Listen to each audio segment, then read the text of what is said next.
Flo, Zadell, and Thyssen, the three psychiatrists who had examined Troy Phelan only weeks earlier and had presented the unified opinion, both on video and later in long affidavits, that he was of sound mind, were fired. Not only were they fired, they were rebuked by the Phelan lawyers as nuts, even crackpots. New psychiatrists were found. Hart bought the first one at $300 an hour.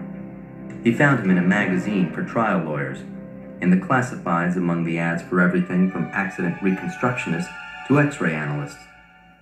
He was Dr. Sabo, retired from active practice and now willing to sell his testimony. One brief look at the behavior of Mr. Phelan, and he ventured the preliminary opinion that he clearly lacked testamentary capacity.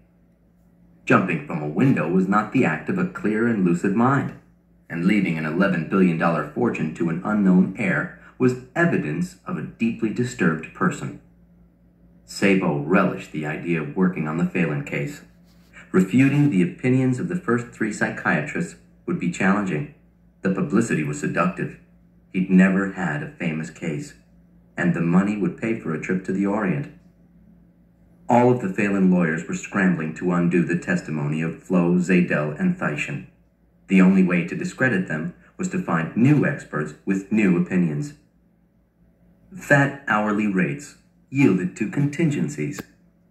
The heirs wouldn't be able to pay the hefty monthly fees they were about to incur, so the lawyers graciously agreed to simplify matters by taking percentages. The range was staggering, though no firm would ever divulge its cut. Hart wanted 40%, but Rex berated him for his greediness. They finally agreed on 25%. Grit squeezed 30% out of Mary Ross Phelan Jackman. The clear victor was Wally Bright, the street fighter who insisted on an even deal with Libigale and Spike.